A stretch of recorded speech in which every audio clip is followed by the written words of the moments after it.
You're listening to Cosplay Bites, the podcast that takes a closer look at the world of cosplay, conventions, and all the nerdy bits and bytes. Brought to you by the Lightning Palace and proudly sponsored by Anchor. Join me as I discuss a variety of topics and conventions alongside the joy of bringing your favorite characters to life. Alright, here I am, back for another episode of Cosplay Bites, and this time around, I've got my lovely friend, the ever so wonderful to talk with, Mink the Satyr, with me for this go-around. How are you? I'm doing as well as I can be. How are you doing? I'm getting tired again. I have another cup of coffee right next to me.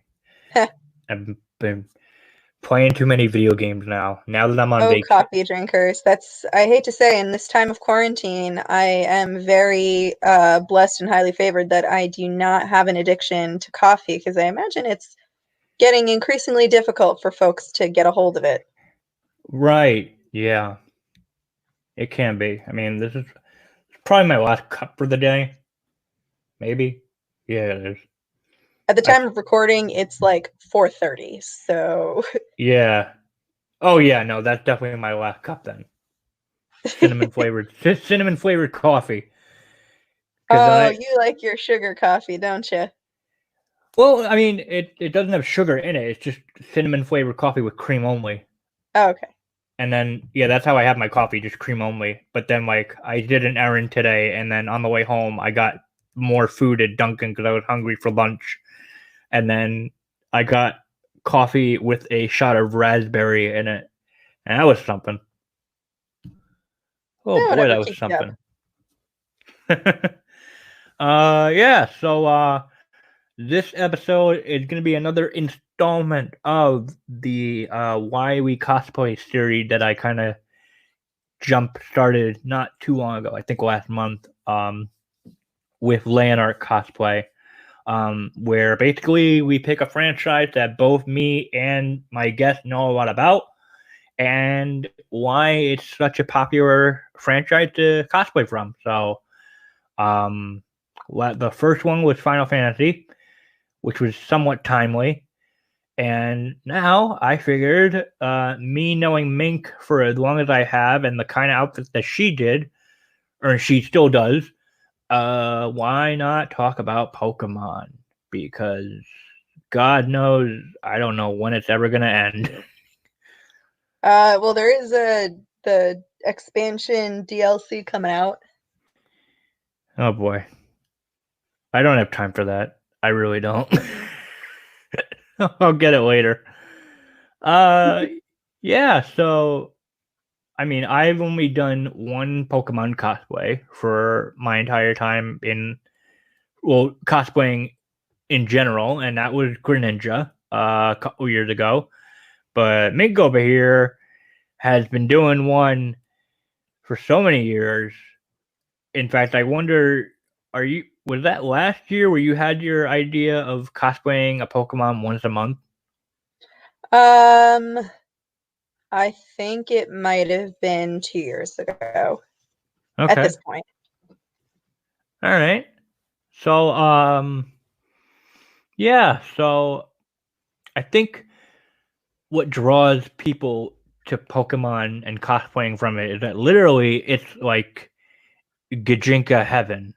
Like, you have over 700 creatures to pick from, and then you pick one you like, and then you just go to town on whatever the heck you want to base it off of, whether you want to go for like almost as literal as you can possibly get, to like take a Pokemon and reimagine it as it was in like a medieval time frame, or like mash it up with like other franchises like Dungeons and Dragons, or you can go completely in a direction where you base swimwear off of it, which seems to be a hit for conventions like Colossal Con.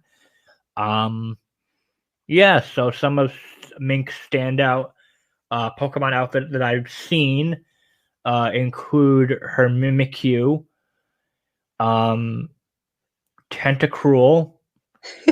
I don't know why I'm blanking on them. I think it's because you've done so many. It's hard to narrow down which one you've actually done. Like you did Caterpie, or was it Metapod? No, I did Caterpie. Caterpie. You did Caterpie. You've done, yeah, just a whole bunch. So what about Pokemon?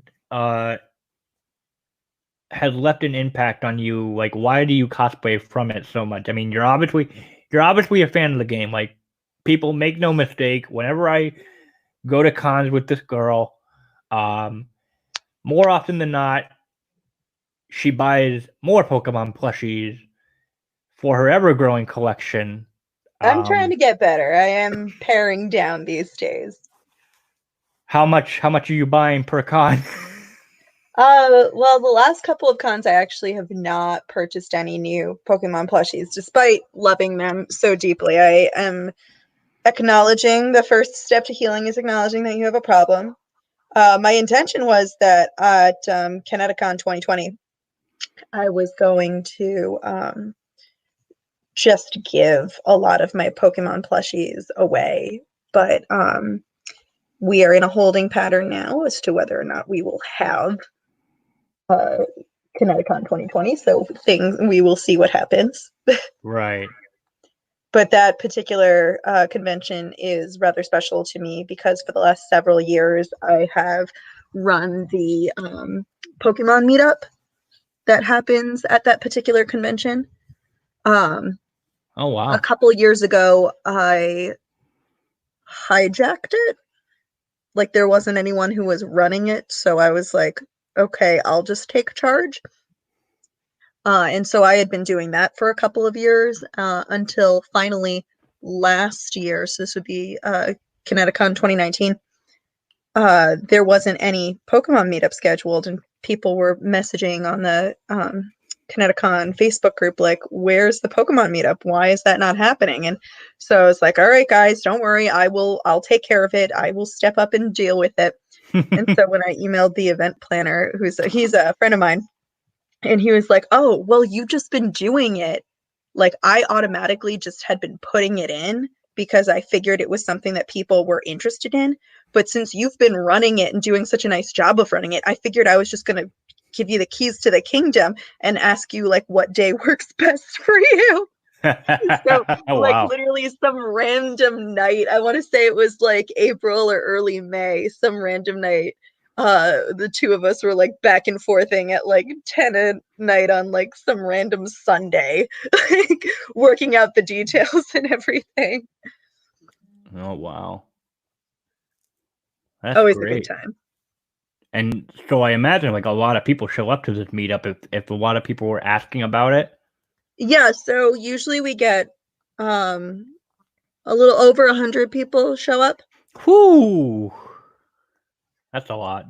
And each year we do something bigger and greater. So last year was the first year that I had hired some photographers, some designated photographers, in addition to like any meetup at these conventions is usually like a photo moment. But something that I did was I hired 3 photographers to show up. One of them was specifically hired to do individual or small group shots off to the side. One of them I hired specifically to do like group photos of like the whole event where people, you do the 5, 4, 3, 2, 1 new pose yelling Sure. that you hear at conventions. And then the third photographer I actually hired as a videographer, and he got video of the whole thing and then compiled it into like a 3-minute teaser video, which I now Ooh. have and I've got to push out to the folks who were present at the event because obviously they want to see video of the whole affair. Yeah. It was a fabulous time, and last year was also the year where I brought raffle tickets. Okay. In years past, I've done like kind of raffles, but this year was the big one where I did like a straight up raffle instead of just throwing prizes into the crowd. And so everyone got a raffle ticket. Everyone was adorable because they were like, how much do the raffle tickets cost? And I was like, one per person. And they were like, yeah, but how much do they cost? And I was like, nothing. I know we're at a convention and everything costs everything, but I'm nice. Take a damn ticket. Like, but sometimes people don't have money, so take a ticket. I had so many prizes because in addition to stuff that I created or purchased or was like just auctioning from previous like stuff that I had that was Pokemon related, I also had friends, fans, vendors, you name it. They all donated something. Nice. So I had like Kigus to give away. I had plushies for sure. I think so. That was a big year last summer because it was before Pokemon Sword and Shield came out. But Right. I had gotten my hands on Sword and Shield starter plushies. So like I had plushies that people just didn't have yet that I was giving away. Wow. We had enamel pins, we had purses, we had all kinds of crazy crap. So it was a really big deal. So obviously I wanted to make Kineticon 2020 similarly as big, but we will see how big it shall be if it happens. Yeah. Yeah, part of me feels like this might be the year where just like no cons happen whatsoever. Well, there's a Facebook group called CancelCon 2020 that is dedicated to Oh my God. exactly that sentiment. So of course they were all over it when San Diego Comic-Con I pulled was out gonna this week. I was gonna say, yeah, San Diego Comic-Con. Colossal Con also this week made the announcement that instead of being in June, they're going to move to August. Okay. No, I'm sorry, not August. They're going to be September. I know it's September because they're going to be Labor Day weekend competing with conventions like Dragon Con. So that'll be Oh boy. hella interesting. Yeah, I mean, I had just put in an application for a professional badge for representing the show for New York Comic Con, and I'm thinking to myself, like, A, I wasn't planning on going because of a wedding, and B, I'll pretty much only consider going if I get this badge. Well, let's If put it this way. The Javits Center has to stop being a hospital in order for that's the thing, Comic-Con yeah. to happen. Yeah, no, I mean, like, everything's up in the air now, so it's just like, oh my gosh. Yeah, we're recording in mid-April, so right now the Javits Center in New York City is where New York Comic Con happens, and that is currently a makeshift hospital. Yeah. I mean, don't worry. My home state has the uh, Boston Convention and Expo Center is also a makeshift hospital, so all the convention centers are a little bit busy. So that means that Boston Comic Con, I'm sorry, Boston Fan Expo is probably going to be off the table unless something major happens. Right. Yeah, I And feel like that's an early August con, I want to say. it usually is, yeah. Like PAX East was just very lucky that it happened when it did.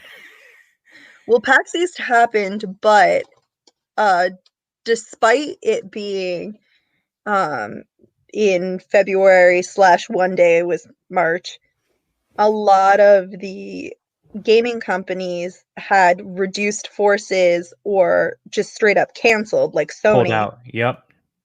Um, so it was affected, but it wasn't shut down, and it probably Yeah. should have been shut down. Mm, maybe. Maybe. I'm not upset that it happened because I had a wonderful time, but Oh, so did I. Holy smokes. anyway, we've We've gone way off wandered so topic. far off Pokemon. Pokemon.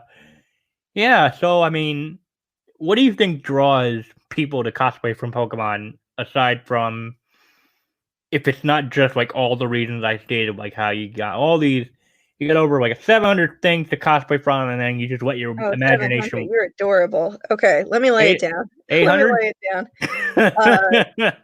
At last count, I think it's like 890 something. So Okay. 700. What game were you playing? Hey! Come I on know now. I'm being silly. You're being silly.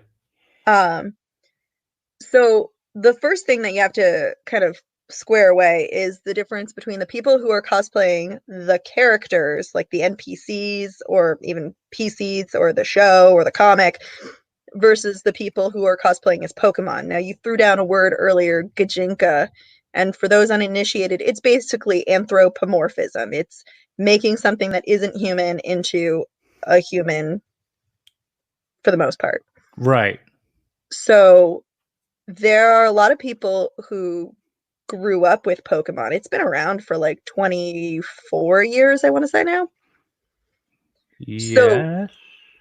with over 20 years of being a franchise, it's had a lot of different media that it's existed in, including movies and television. So a lot of people have fallen in love with the characters from the games by watching them on shows. Like even characters within the games, the more recent games have had their spot in the sun on the TV show.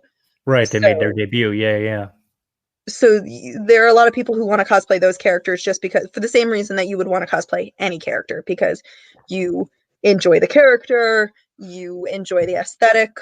I know Pokemon Sword and Shield had a lot of really good gym trainer aesthetics, so a lot of folks were like, oh my god, I need to cosplay him, her, whatnot. Oh um, yeah. and it happened to have a lot of good like aesthetics for people of varying body type, age, ethnicity. Like Sword and Shield was very inclusive in that way. So there were a lot of people who were like, "Oh my god, I need to cosplay Nessa because she's beautiful, exotic, in a dance. Like got this wonderful like sporty dancer thing going, and she's perfect for those who are cosplayers of color who want to have like a really beautiful design that they can play with." Like there was a lot going on in Pokemon Sword and Shield. Oh yeah. You've got Then a. there's of course the Pokemon, which range the gamut from like cute to ugly to stupid to badass to awesome. It's very inspiring. Right. I started cosplaying Pokemon because I played Pokemon Blue when I was in Woohoo! grade school. Woohoo! I won't say what grade, so I don't date myself. When I was still in school, I played Pokemon, and I just really loved the crap out of those games. So very much. I think it's the first video game that I spent like 100+ hours on to beat. I absolutely filled my Pokedex. Uh, it was such a liberating and wonderful experience. So of course it represents a lot of like nostalgia to me. Yeah. My raison d'etre is that I am on a quest to cosplay the first 151 Pokemon. Okay. How's that going? It's a very slow process. We mentioned earlier that I'm cosplaying like one Pokemon a month. Well, there's only 12 months in a year. So if you do 151 and divide by 12, it's not a cute number. No, it's not. So it's going to take me a while, but it is something that it's a lofty goal that gives me focus. It gives me something to work toward. And for me, that's a huge, huge Mm. deal to have focus. I Yeah. like cosplaying as Pokemon though, because it's very freeing from an artistic standpoint. Mm-hmm. I get to design them, or I can, use someone else's design with permission, but I get to decide how I want to execute each Pokemon. So if I want to make an armor build, well, I get to decide what Pokemon would work for an armor build. Yeah. I want to do a ball gown, I get to decide what Pokemon would work for a ball gown. So a lot of times what winds up happening is I decide like, oh, you know what I'm in the mood for? I'm in the mood to make this kind of costume. And then I'll like pull up the Pokedex and I will go through and just say like, what Which Pokemon Pokemon best would work for exemplifies? that thing I'm in Yeah, the mood for. yeah, And then sometimes it works the other way around where I'm like, you know what? I really want to cosplay this Pokemon. Well, what would it look like? right. That's typically what happens when there's like a new Pokemon that comes out. And I'm like, oh, like that's how I felt with Wooloo when that Pokemon was dropped. I was like, oh, I want to cosplay that. Well, what would that look like? Yeah, As opposed to right now, I'm on a kick where I'm like, oh, I'm gonna, I want to do I want to do a ball gown. What would be a good ball gown? Oh, you know what? Weepin' Bell. We'll make Weepin' Bell a ball gown. and that's exactly what you did. I did. I very much did that. You took a pun and you just went full force with it. So So for those yeah, the unaware, pun. yeah, for those unaware, I believe it happened in a stream. No, even No? worse. Even worse. It happened at a Katsucon. Oh, okay. I think I remember this because I probably was around you when You it were happened. at Katsucon. It Yeah, it was was at like a the Saturday of a Katsucon. I want to say it was Katsucon 2018. yeah. So the pun was, Weepin' Bell. It's got the word bell in it, but not like it in like a bell ring a ding ding bell, but more like Belle from Beauty and the Beast. So It honestly, it designs itself. it designed itself. So Mink took that idea and she ran with it. And lo and behold, I don't think I saw it in person, but you did actually end up creating Weepin' Bell as Yeah, I wound up doing it about 6 months later as I had planned because at the time I had a list of cosplay and I had what month I was going to do it in. So uh it's like February 2018 and I was like, I've got this great idea. And I started telling everyone who would listen and people who didn't want to listen. I was telling everyone up and down. And so I was like, and I'm going to make it in, pulls out phone, scrolls down list, August. And then I did. I made it in August. I brought it with me to Dragon Con. I wandered like a cat into the Dragon Con cosplay masquerade. And then I won an award, which I did not expect to do because I didn't even know there was a Dragon Con masquerade. yeah. What so aside from that, this may be one of your well, okay, first of all, for those so my only Pokemon that I've cosplayed as was Greninja because he quickly became one of my all-time favorite Pokemon designs. I mean that may sound like a cheap shot because he's arguably mostly a popular Pokemon worldwide. But I was just a sucker for ninjas, and I'm mostly a sucker for water starters because that's how I do every single game. Like pick with the water starter. I don't care if they're I'm a unappealing. fire starter When they're myself, but that's yeah, okay. that's all right. But yeah, so it was mainly using like household items in my home. Kind of went with like uh, long sleeve blue jacket, like blue pants. I like taped or glued on like blue ninja stars to replicate his knee pads. I had white elbow pads. And then that's for the wig. I went with a blue wig, but then I made a little headband, replicating his like head ear shape, and then along with a couple of ninja stars done in blue to replicate his signature water shuriken, and and a long red scarf that mimicked his tongue, and it was very comfy to wear. Sounds it. Yeah. Um, I was gonna ask, and this may be like a one of those like I can't choose. It's like picking your children. But do you have like top 3, top 5, or like a favorite Pokemon gijinka you've ever made? Oh man, that is hard. Yeah, see, like picking your children. Well, it's not like picking my children. It's just like I am in the mood for different. It's like being in the mood for different food. Okay. Like my Ninetales will always be iconic. Oh That was when I yeah. really started like going aggressive with making Pokemon specific costumes. Like I had been doing a lot of costumes and cosplay, but I hadn't been specifically working on Pokemon, and that was a big turning point. Um, I feel like Butterfree was a very successful one. That was not the first one where I've designed my own fabric for it, but it certainly was one where that I designed my own fabric paid off very strongly. Oh wow. Meowth got a lot of good feedback from people. There are folks who still reference Meowth as being among their favorites of mine, which is very kind. Weirdly, Venomoth got a lot of like positive receipt from folks, like a positive reception. Right.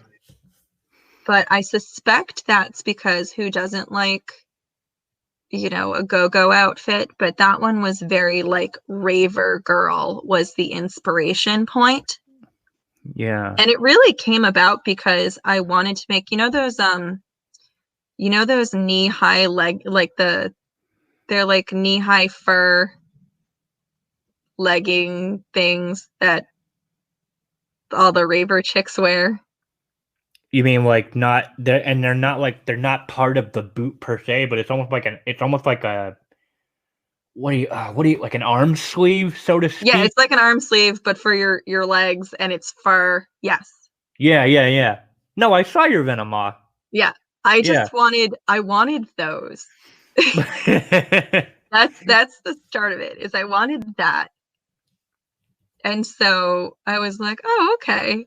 And I happened to like find a platform holographic purple boot that was just the right shade of purple. And I was like, all right, I guess I'm gonna make this. Like so many of my cosplays have started because I found a cool shoe. Like Venomoth, Sylveon, and Butterfree easily were cosplays I started because I found an amazing shoe and was like, all right, building a cosplay now. To a lesser extent, Cubone as well, but I actually found the shoe after I had a basic idea of what I wanted to do, and then I was like, well, this is fabulous. But Venomoth was exciting because halfway through the project, I decided that I was going to add a second set of arms. Yeah. So I came up with a design that did not have 4 arms. It was just like cute Raver Venomoth. This is going to be fun. It was one of the first times I was using foam, but not for armor, just for like a headpiece.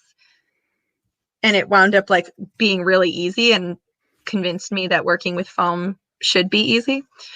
I don't know why I was afraid of it, Yeah. because my Venomoth headpiece was so easy to do, and it was so like came together so quickly.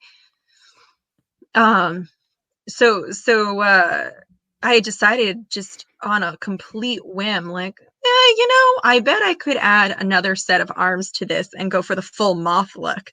And it was so much fun because then when I walked around conventions, people were like double taking Taking because it I'd be back, walking yeah. around with my hands on my hips, hiding the second set of arms.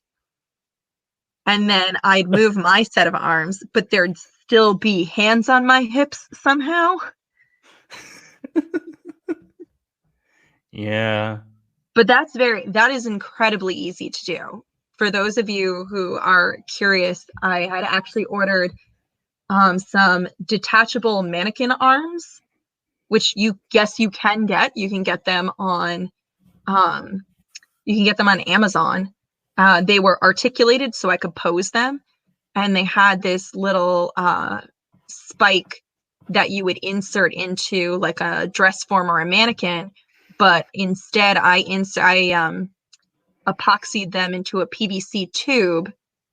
And then I very carefully sewed on some nylon webbing in the shape of like an infinity shape. I think I also might have used a staple gun to just staple it to the PVC. Anyway, I wound up wearing that like a backpack, and then built my I had a fur jacket, so I built my fur jacket to have multiple sleeves, like 4 armholes. So that hid the rigging really well. So people were very confused how suddenly they were looking at somebody with 4 arms. And wearing wings in the back also helped hide any bulk that this rig had added. But it was so easy. And for something that was so easy, I love when something easy has a high payout like that. For sure. But as I said at the top of this, a lot of it comes down to like creativity and what I'm in the mood for. One year I was in the mood to make my own mermaid tail because it seemed like something interesting that I wanted to do. And I had never done it before, but it looked easy. So I was like, all right, I'm going to do that. And so then I made Sea King. Right. Yeah. Just all comes down to what you're in the mood for. It's sad but true. Yeah. Yeah, I was just thinking about when KDA, the League of Legends skin came out and everyone was obsessed with that. I was like, that's really cool. But everybody's going to be doing Akali, and that's awesome. But like, I want to do something like I want that, but a little different. So I wound up recoloring it, and that's what I did for Jolteon. Yeah, that got me. So really I got to hyped. scratch that itch and make that sweet jacket, which I will wear to this day because the jacket is so baller. It is really baller. I didn't get to see it in person, did I? I don't think so. I wore it the Sunday of PAX last year, and you usually leave early on Sundays. Right. I think I only. Oh yeah, that was. I went one day at PAX last year, so no, I didn't see it in person. But I saw the picture and I was like, "Oh my god, it's fabulous." That jacket was fun. I had instead of having a dragon on the back, I drew art of Jolteon, and then I had that printed in leather. Whew. And then I attached that to the back. Yeah, so I not only had a sweet puffer jacket, but I had the emblem on the back was made in leather, which is so cool. Fancy. Oh, it was super fancy. A lot of my, as I look through, and I have a folder on my computer that's just my Pokedex. Oh man, it's what it's called. It's called Pokedex. It's my costumes folder. It helps me get a sense of what I'm doing. Right. And what's that? What? I said right. Yeah. Oh yeah. Anyway, so I'm just looking through it now. And I'm like, oh yeah, that was fun. This is a good one. This is a good one. This was fun. This was fun. Oh god, that was a pain in the ass to make. This was fun. This was fun. I'm trying to think. Was there any one of these that was like a real pain in the ass? I want to say Goldeen was a pain in my finger because while I was making the headdress, I sustained 2nd-degree burns on my hand. Oh no. Well, I made Goldeen in about 4 days. Oh.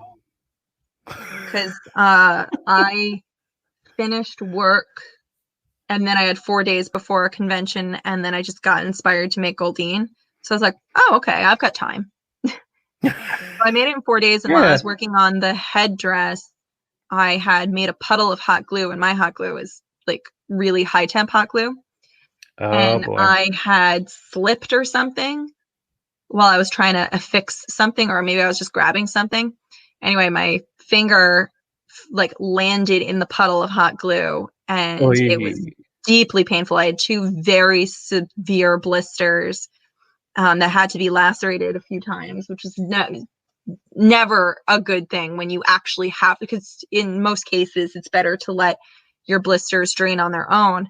But these ones, they were so painful, I had to get them lacerated. But yeah, that was very, very painful. Hey. It was fine. And I'm surprised I don't have any lasting nerve damage. I don't have any scarring, which is most impressive. I was expecting very much to have nerve damage and scarring from that. Oh yeah, I imagine. I mean, at some point, I'm sure every single thing that I've done was a pain somehow. Making dugong was very painful because it was just so much fabric. Right. But I'm just trying to think if there was anything that I like straight up lost my temper on. The only one that I've lost my temper on is not represented here because I've been working on the concept for Rapidash for the last like 2 years. I haven't fully made it happen yet because I'm trying to do movable centaur Rapidash, and that comes with a lot of moving parts. Oh. And so coordinating all those parts has proven to be time consuming. Yeah, if you want to go full centaur on that, I mean, yeah. A, that's perfect, and also B, oh my gosh, that's a lot of work. And now is this regular Rapidash that you're doing, or the Galar this one would be regular Rapidash. I mean, I've been designing it and working on it off and on well before Pokemon Sword and Shield. Okay. But when Sword and Shield came out and they showed Galarian forms, I was like, well, this is good because it solves what am I going to do about Ponyta, because Ponyta looks exactly like Rapidash minus a little bit less fire and no unicorn horn. Yeah. But when you are doing a design like a gijinka design, you use these like small things to mean something.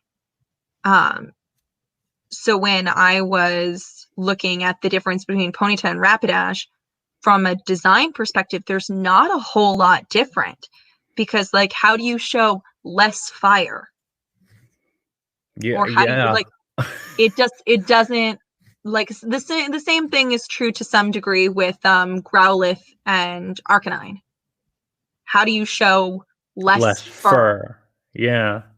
And the answer is you don't, unless you have someone who's physically next to you dressed as the other, evolution. If I'm Growlithe, this friend is Arcanine, so someone can be like, oh, that's okay. I could see the difference. Yeah. Right. So it is, that part does become challenging, but the good news is that I have used Galarian forms to help differentiate. Right. So as they start happening, I'm like, okay, I'm going to use that. Well, there is a huge difference between Vulpix and Ninetales, but I chose to do the Galarian form because when I did it, I think the Galarian form was still kind of new. But also because I was like, well, I just did a fire type Pokemon earlier that year. I want to do something a little different. Yeah. Wait. No, Vulpix it was an Alolan form. Yes. Yeah. Sorry, I may have said Galarian. I meant Alolan, but yeah. I get the idea. Yeah. No, my brain was just racking about potential ideas, and I wonder, like, for me personally, like a perfect melding of both this and another favorite franchise of mine. Actually, the last episode that we did about why we cosplay, but like, I wonder if anyone's merged like a dragon type Pokemon, but then like create it as if it was a dragoon from Final Fantasy. Oh, I don't know. That'd be sick. But like, that's where it all happens, is you like come up with this, what you think is like, oh, this is such a seed idea. This is like a small little thing. And then you do some research. So like when I was doing Weepinbell, I was like, well, the universe has to have done something with that.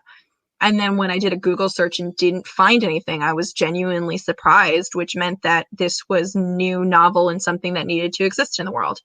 And even if it did exist, it's cool to see what's out there. Like, I've definitely done some costumes that have existed in this world. Like, I did a tribal Zubat. Well, guess what? There have been tribal Zubats before. I'm not reinventing the wheel there. But I made my shield look like a Golbat. That was new or different, and that made me happy.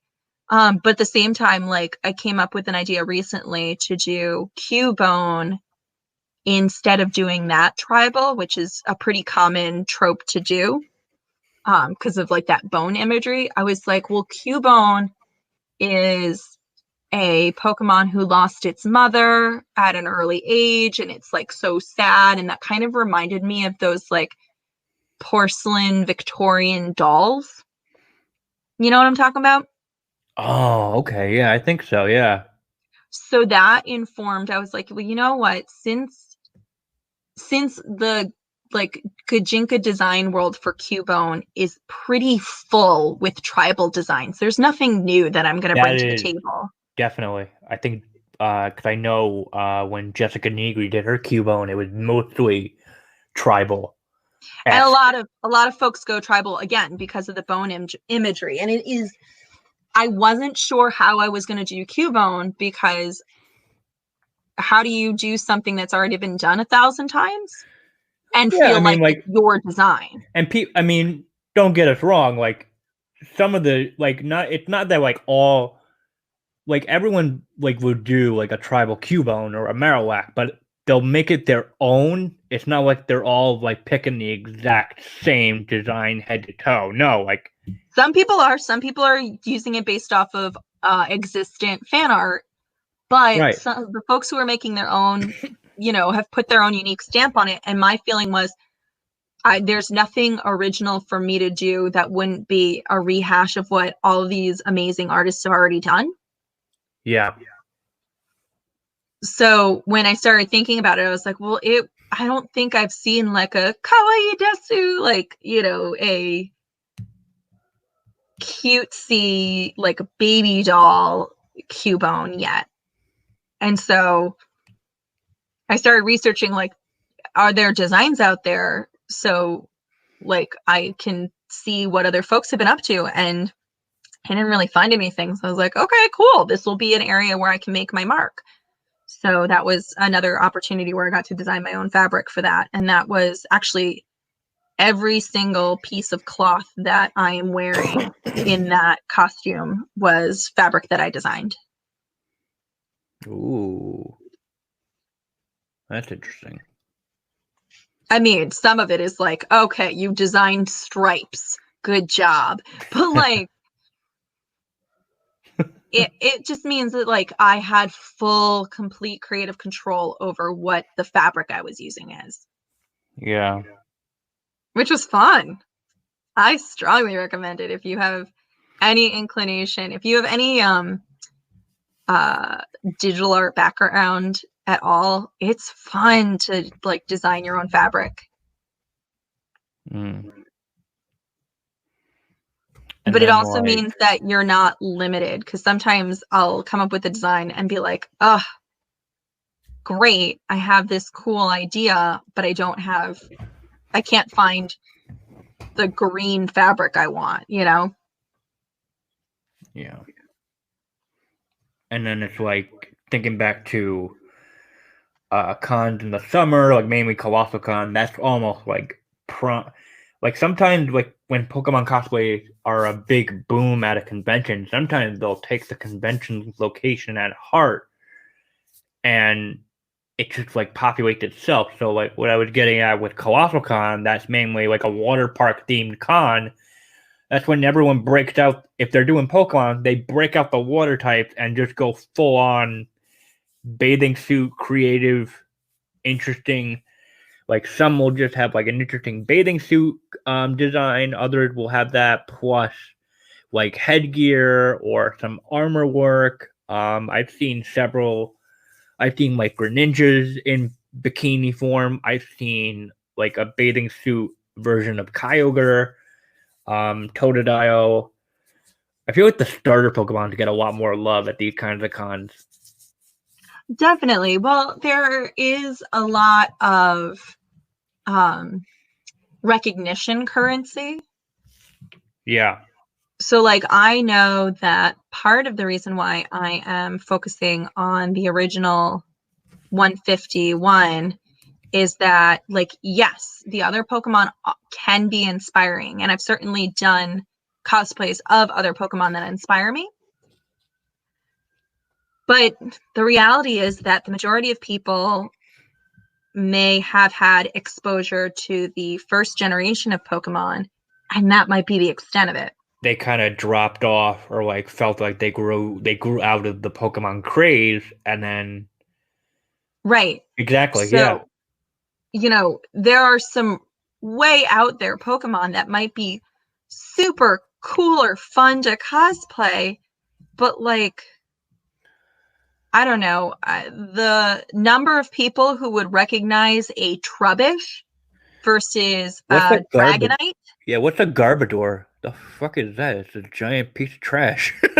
Right, but like, if I go to a convention, there might be someone who is like, I don't know what you are. What is this? And I would say, like, and this happened for even a popular Pokemon like Mimikyu is rather popular as far as the newer Pokemon go. But had I not looked more like Pikachu, I think it would have been less successful as far as recognizability goes. But like, a lot of people didn't know what that was. Yeah. Or when I did cosplay as Wooloo, a lot of folks were very confused. And even cosplaying as Galarian Ponyta meant that people didn't know what I was. So when I told people I was a Ponyta, they like folks who were familiar with Pokemon were like, "Oh, but isn't that a fire type?" And I was like, "Yeah, but they remade Ponyta in like a recent game, and it's kind of like cotton candy realness." Which at least meant that we could be like talking about something. And a lot of times what would happen is like there'd be a group of folks and they'd be like, oh no, this is exactly what a Galarian Ponyta's colors are. They'd like pull it up and everyone's like, oh, okay, yeah, I totally get it now. Oh, that's always a good reaction. But yeah, it is challenging. As I start exploring Pokemon that people don't care about as much, it means that I have to be kind of better about my designs. So I'm not saying that people don't care about Farfetch'd, but until Surfetch'd happened, no one cared about Farfetch'd. Now everyone does. Right, or like, I've done Diglett. Nobody cares about Diglett. Until it grew Fabio hair. That's fair, but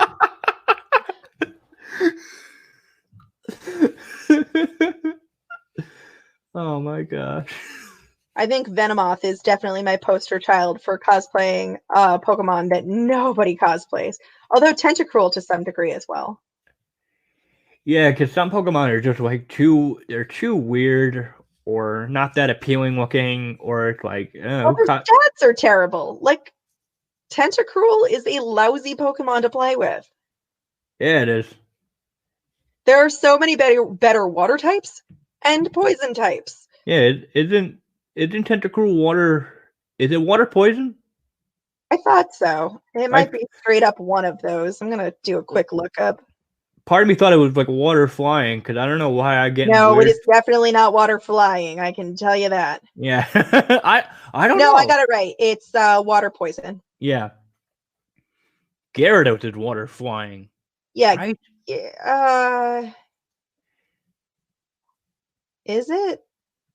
I think. Because I always feel like it gets like if you hit it with a good electric type. No, I'm pretty sure Gyarados is water dragon.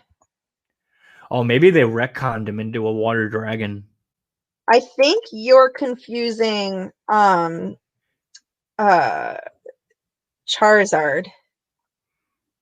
No, no, you're right. Gyarados is water flying. Damn, you're right. Yeah, no, because Mega Gyarados definitely gets the dragon type. Yeah, no, because I was getting weird flashbacks of like Pokemon Stadium where like you fight against a Gyarados, like you hit it with a clean Thunderbolt or Thunder, it is a one-hit kill because double It's super types. effective on both. Yeah. Well, Gyarados and Charizard were both lame in that way. Because Because of both of them should have been a dragon type. dragon and element. But the game only had 3 dragons, and that was the Dratini line. Yeah, at the time. And Dratini was the pseudo evolution, pseudo legendary. And at the time, Dragon was so overpowered with much fewer counterbalances to it. Yep. So I think Nintendo was, or Game Freak was very reluctant to make, for example, a starter Pokemon be Dragon type, because then who would choose Bulbasaur? Who would choose Squirtle? Knowing that Charizard is a Dragon type, like there's no system of balance. So I get why, but it's still stupid. That's why the Mega Evolutions exist, and that's why they're type changes at the Mega Evolutions. Yeah. Or at least that's my like Illuminati confirmed theory. Oh boy. I'm doing the pyramid over my eye. Yeah. Have you liked how I guess it must have started with Sun and Moon, where they stopped making like the final evolution of the starter types be a dual type, and they would just like they would be reverted back to just full on like water type only, no added on. Wait, what? So no, Sun and Moon very much had dual typing. Well, no, for the starters. Yeah, for the starters. What was it? Oh, it was a water fairy type for Primarina. Okay, nope. Yeah. Never mind. So we then had I guess water fairy. It was fire. It was either fire dark or fire fighting. It was fire dark. Yeah, and then that took everyone by surprise. Ghost grass. Who was grass? Grass what? Decidui was ghost grass. Ghost grass. Yeah, that's right. It was one of the more powerful ghost grass.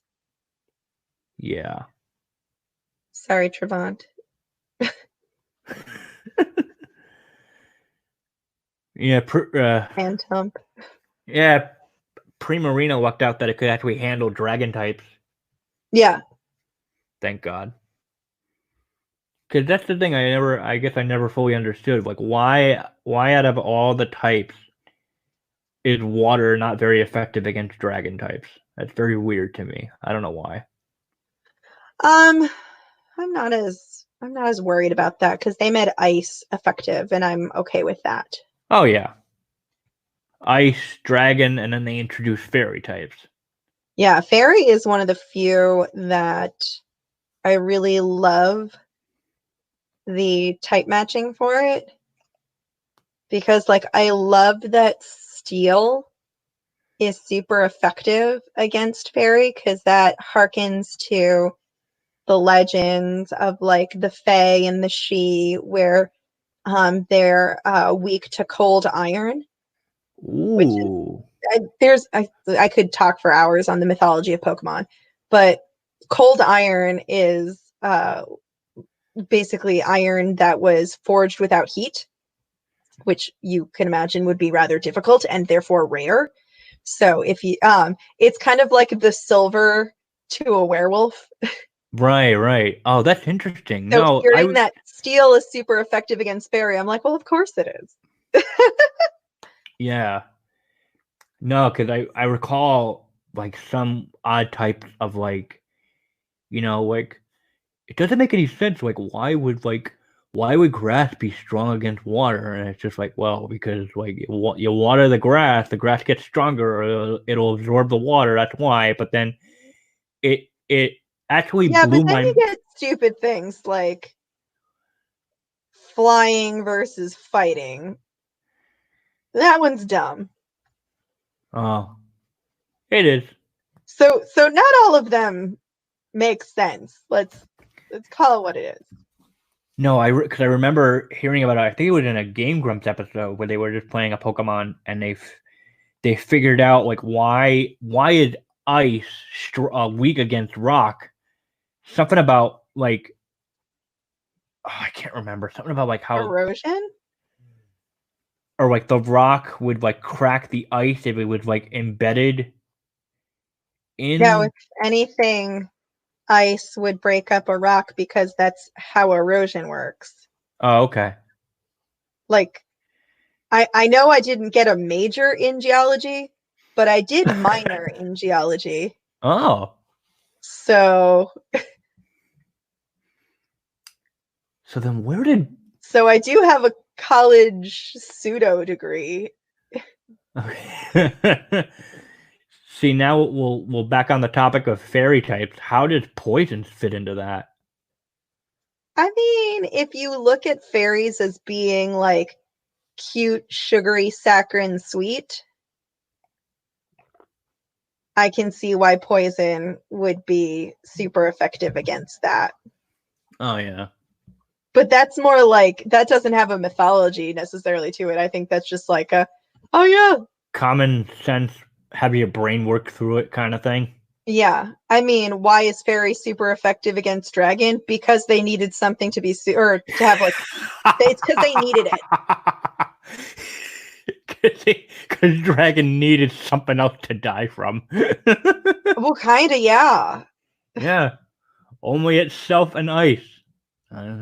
Right. Well, so then fairy came along, and not only is fairy super effective against dragon, but It's dragon immune straight to up dragon moves. does not affect fairy. Yeah, that's sweet. It's so nerfing.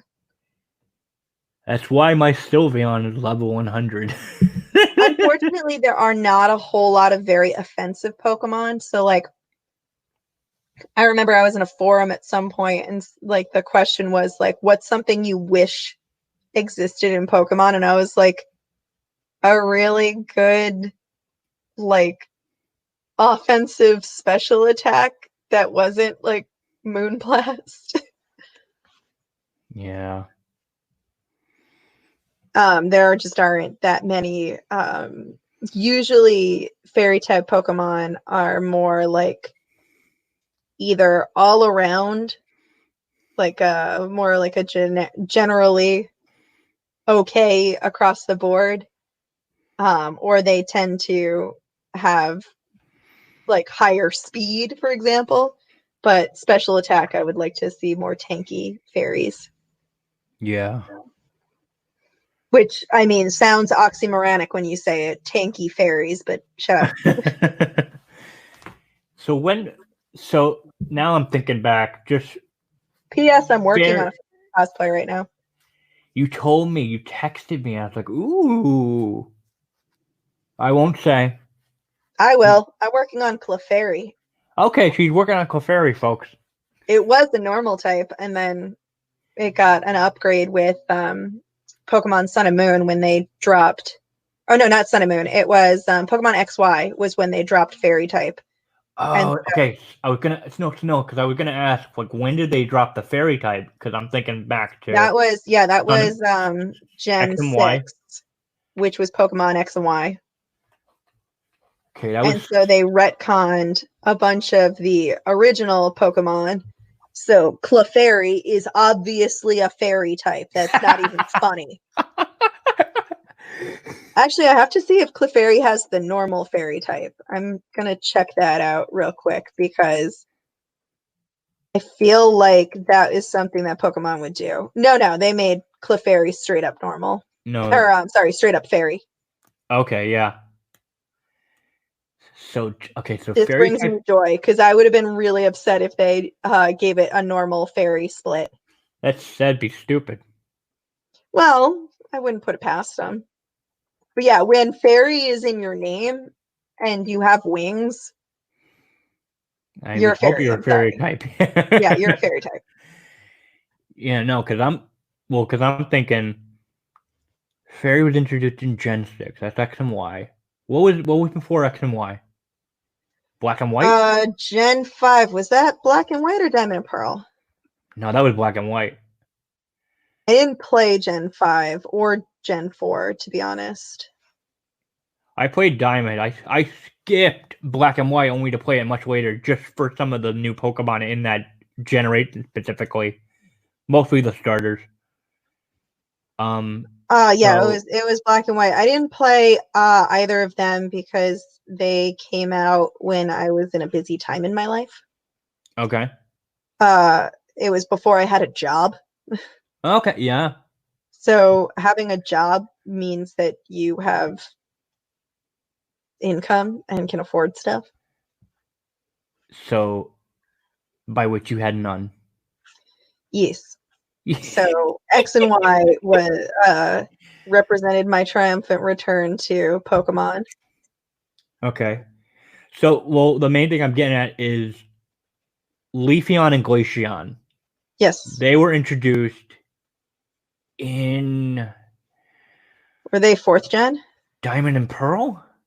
I want to say they were 4th gen. So, yeah, Diamond and Pearl. We skipped a generation. Sylveon appeared in the next one, X and Y. Yes. We skipped Sun and Moon. We're in Sword and Shield now. Because I feel like part Still of me no was... evolution, but I don't think we're going to get one. I wish we did. There was a rumor, I want to say a month before Sword and Shield dropped, that we were going to get a steel type, and I hated the design that was rumored. And I was so grateful that it didn't exist. I'm personally hoping for ghost type. I think that would be great. Yeah, do you think... Or bug. I'd like bug. But there's yeah, no bug. The problem is they would have to invent a way to evolve it. yeah, that's the So if thing. you reverse engineer it that way, how Yeah. would they make a ghost type Eevee? What do you kill it? Exactly. It's not going to happen. Or like, Yeah, how would you make a bug type? Exactly. yeah. At Well, least steel thinking... type, I can understand how you would do it because they have the magnetic rocks. And that's already canon. Yeah. The magnetic rocks are how you evolve like Nose Pass and Magneton and all of those. And Vikavolt, Yeah. like that, I at least can be like, okay, a steel type Eevee makes sense. But like a fighting type like evolution, like how would you do that? Eevee, fight more. You haven't entered the very specific competition and it has to win, and right, then it like evolves. they would have to create an entirely new mechanic. So when Pokemon X and Y came out and they had the fairy type, they had simultaneously released Pokemon Me. Yes, which correct. Introduced being able to play with your Pokemon. Yeah, play with your Pokemon. And so now you not only had happiness, which was a measure that you couldn't really like get a value on. So there's Pokemon happiness, which was already established as a way to evolve like your Woobat, for example. Yep. But then you get now affection, which is now different. Correct. And it's how you evolve different Pokemon. Yeah. So I mean, it worked perfectly for Pokemon Me. Like, it was a really great way to roll out that mechanic. So unless Sword and Shield was going to introduce a new mechanic that would involve something with ghosts, like, they kind of have the infrastructure for you to do something with fighting because they have the Pokemon trainer. But the problem is that the Pokemon trainer doesn't do like, it's not like you go into Pokemon Coliseum. You don't see your Pokemon. It's a mini game. So unless they turn that mini game into something more like Pokemon Me or now the camping mechanic, then that did get implemented for some Pokemon to evolve. although I would tell you right now, I would be A-okay if they made Eevee evolve into a different normal type at a certain level. A different. Wait, what? It would be an evolution to Eevee. It would also be normal, and it would Huh. be like, say, level 50. Oh, okay. Interesting. I know, I'm Well, because Maverick. yeah, well, because I'm wondering, like, They won't say, do it. I promise you they won't do it. I think they're going to stop at 9, frankly. well, no, because I was hoping, like, say Pokemon is done with introducing new types, because Fairy was the last new type we got. That was 2 generations ago. They Part of can't part of introduce me is new. wondering, could they do an evolution for every single type? It's a lot of types. We're up to how many now? I'm One, literally two, looking three. it up. Fire, ice, electric, dark, psychic, grass, 18. ice, You just ask Google. You don't fairy. have to count off. You could just ask Google. There are 18 It's types. well, no, and we're up to 9. Yes. We're halfway there. Yeah. I want to see a dragon Eevee. That'd be badass. I'd love to see a dragon Eevee. I'd love to see a bug Eevee. Yeah. The difference between ground and rock is so subtle that I don't care. Oh god. Just make it easy and just dual type it. Make it absolutely get murdered by water types. Oh man. Oh, a poison type Eevee would be sick. I've seen like fan evolutions, and those are really cool. Oh, I think I have too. Yeah. There's one image in particular that's made its rounds that's just absolutely charming. Yeah. I'm probably gonna get the DLC for Sword and Shield once the second pack comes out. Unless I get Yeah, I will likely as well. yeah, because like I'm stacked with like Final Fantasy, Now that I have a Persona, Nintendo membership. yeah, Persona 5, and playing Animal Crossing like a crazy person. Um, I mean, unless I get through all of them or I can get bored, I'll probably wait till the fall. That's probably the best thing to do right now. Oh my god. Nintendo does not, they could not have dropped Animal Crossing at a better time. Are you kidding me? It was just like the perfect escape for how god awful the world is right now. Like, I'm so excited that it exists, but my beautiful 5-star island is, You got a 5 okay. oh friend, I have had a 5-star island for like weeks now. I got a 5-star island by accident. No. So, folks, I finally added Mink this morning onto my Switch, and I took a peek at her play history. Girl, you got 200 hours plugged into this thing already. I have 200 hours plugged in. Jesus. That's what the activity on your log says. It's not wrong. If anything, it's probably lowballing. Yeah, we got to visit your island now because like I've been asking my brother like I'm still at a 2-star rating. I'm like, when do you get KK? Like when you get 3-star rating? Yeah, you got to Like, get a 3-star rating. And so the best, and this is my power gaming moment, because hilariously, not only do I like, so I'll wake up at like 7:30 and start playing Animal Crossing for like, as I'll play maybe for an hour, and then I have to do work, and then I'll play during my break times or whatnot. So I'll yeah, play between work. Um, but when you work from home, you kind of set your own hours. So I get a lot of hours in. But when I'm not playing, my boyfriend and I have a nightly ritual that we refer to as tuck-in procedure, which is when we usually like share a bunch of memes and stuff that we've sent to one another throughout the day, which is, it's just a sweet thing to do. And it's a great way to end the day. So the last right. like several weeks, it's just been us scouring over the Animal Crossing subreddit and getting inspiration. Oh boy. Oh, it's wonderful. It's very inspiring and it's just very exciting. I'm not time traveling because I just made that rule for myself. I did it But once to help a friend out to sell her turnips on my island because I had a high price. So that's the only time I did it to help a friend out and to use my turnip prices. But other than that, nah, because like I'll play it like first thing in the morning and do like my quote unquote dailies, which is mainly consisting of yeah, you go and bash. chore in. Yeah, you bash the rocks to get the money rock, and then you hunt for fossils, and then I wait till the shop opens, see what they got. I wait till the Able Sisters shop opens, see what they got. I'm surprised at how much clothing I bought.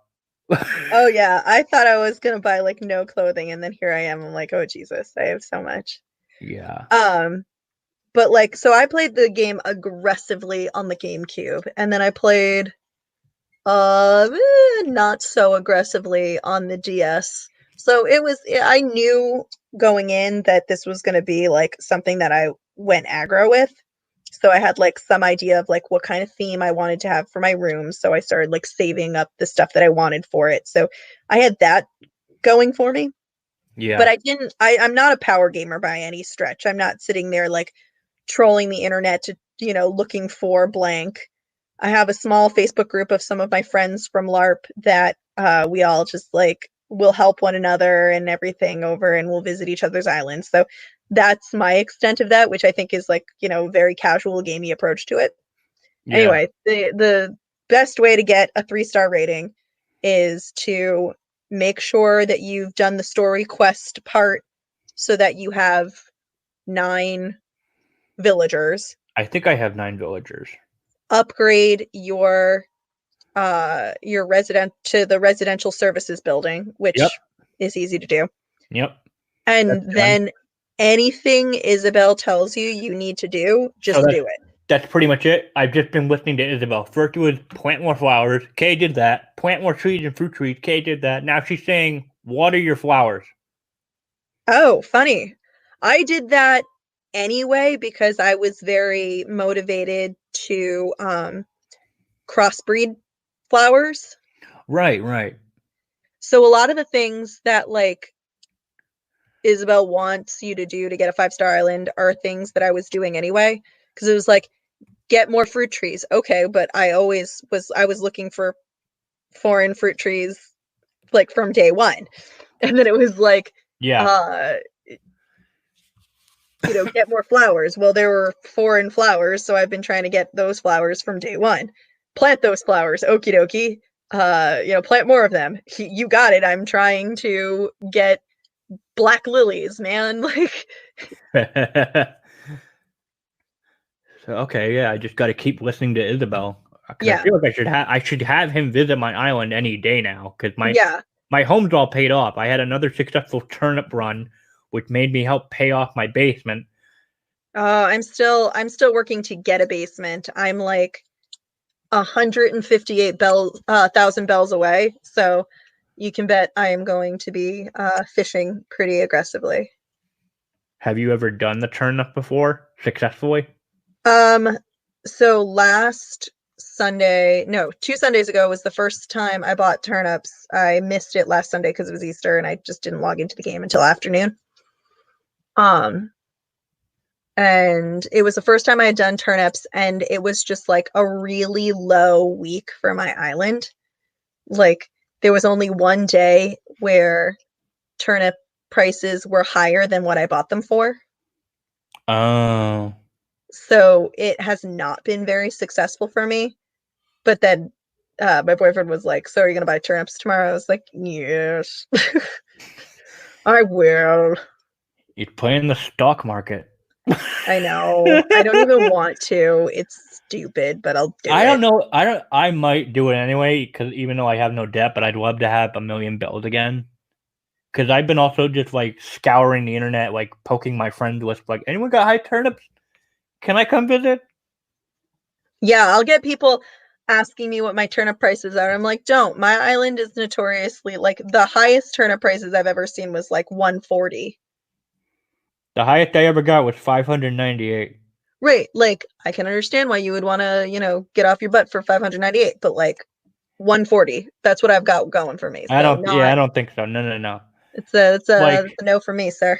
like 350 to 400 plus. That'll get me off my feet.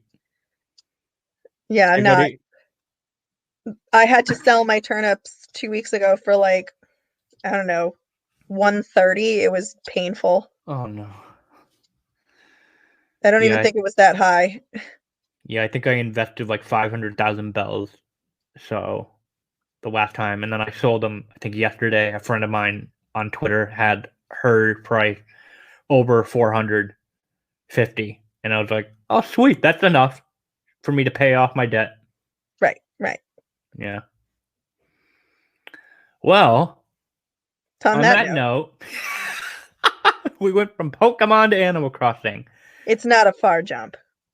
Not really. They're very no, it Similar is not. level of grind and cute animals. Exactly. So hopefully this gave you a little bit of insight into like why people cosplay from Pokemon, be it like Mink said, either the NPCs or like the major characters or the gym leaders or just the Pokemon themselves, as well as like a backstory into some of Mink's Pokemon creations, as well as the only one that I've ever done. So I guess before we finish up for good, just like as we were doing this, quick shout out to my patrons over on Patreon. I have Coralia J, Cat Yuska Moonfox, Kendall, Mink, Nicole Marie Jean, Noah, Oh My Sophie, and Shaylin. For those unaware, I'm taking a much longer hiatus from my blog because I'm going to die. I am burned out. I have a lot of stuff going on that I gotta focus on and take priority. But the podcast episodes will keep coming because, honest to God, these are a lot of fun, and I love doing them. And I'm glad you guys are enjoying them. And Mink, if they want to go find your work, where should they go? So you can find me at Mink the Satyr on Instagram, Facebook, and Twitter. I am also on Patreon as Mink the Satyr. So if you are feeling generous and would like to sponsor me, you can head over to Patreon to do so.